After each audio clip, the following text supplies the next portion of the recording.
Hi everyone, my name is Sameer, immigration attorney for the technology field, and today we're going to talk about EB-1s for engineers. The big misconception about EB-1s is that it's only for Nobel Prize winners or researchers and scientists and things like that. But actually, that's not true. The EB-1 is really for anybody who is at the very top of their field, whether it be business, music, science, the arts, even sports, right? Really anybody in these fields can take advantage of the EB-1s. And like I said, today we're going to talk specifically about how engineers can and will qualify, assuming they meet all the criteria. But first, let's talk about what an EB-1 is. So the EB-1 is basically shorthand for the highest preference in the green card quota. Okay, so every year the government issues a certain number of green cards per year. First preference on the employment-based side is called EB-1. So most employment-based green cards, you have to be sponsored by a company, right? And I think that's what most people are used to. Going through an H-1B visa and then going through the perm process and the I-140, et cetera, et cetera. That's the traditional EB-2 or EB-3 green card process. The EB-1 is one of two ways where you can actually sponsor yourself and you don't need a company to sponsor you. And so this is why we're talking about it, because it can be particularly helpful for those that are stuck in the EB-2 and EB-3 backlogs, mostly Indian nationals, right? People born in India who have been here for years and years and years and just, don't have any more time to waste, right? And so you can sponsor yourself for an EB-1 if you qualify under certain criteria. So let's talk about what those are. There's 10 of them, okay? I'm not gonna go through every single one, right? But the way the government works is that they say you should meet a minimum of 3 of them.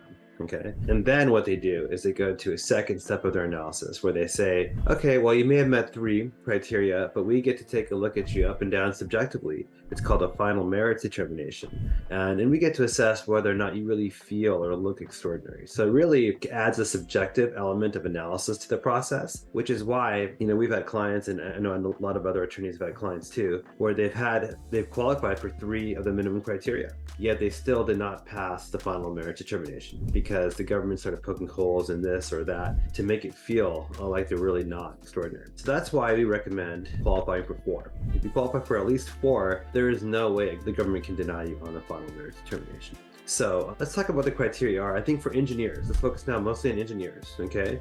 And how we've gotten engineers approved for the EB-1. I think 4 most kind of common criteria that engineers can take advantage of are the leading or critical role, original contribution, judging on a panel or judging individually, and compensation. So for leading a critical role, I think an example would be like you could be working for a very, very large company and maybe you don't have a ton of direct reports, maybe you do, but you don't have to be the CEO of the company or C-level or even VP level for that matter. Right? If you're in charge of a department for the company, the government has said that should qualify for a leading role.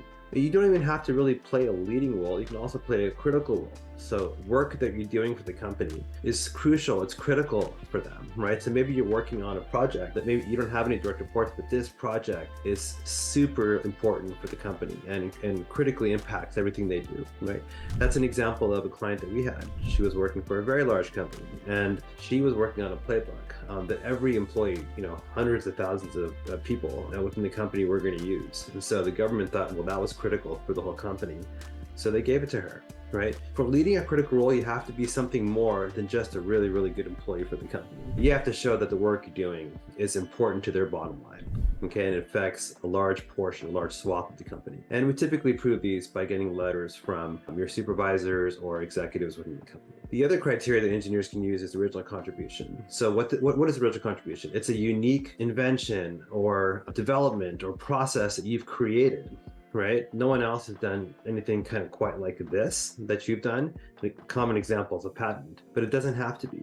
It really can be any technology, for example, that you develop, or just something you've worked for your company or elsewhere that has not only helped the company, but has really made an impact on the overall field. So one example I have is an engineer who built a product that allowed musicians to live stream their concerts, right? Instead of having to go and provide in-person concerts, which they couldn't do during COVID. So this engineer's product really reshaped the way musicians and other live streamers kind of approached connecting with their audience and their fans. And this engineer had a huge impact kind of on the, not just engineering, but on the adjacent live streaming and music industries.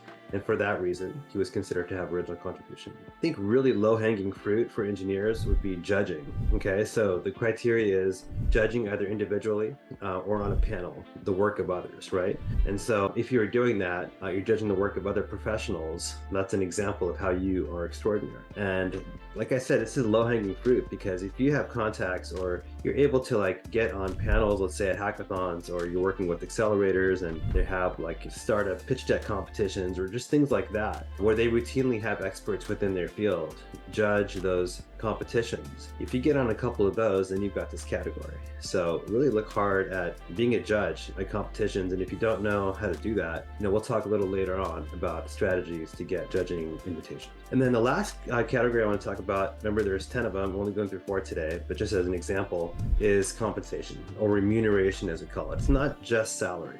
Okay, this is your total compensation. This is salary plus bonuses plus the values of stocks that you hold. Now, I would say when I say stocks that you hold, it's much easier to show the value of those if you're working for a public company. Much harder when you're evaluating shares of startup stock that you hold that's pre-IPO.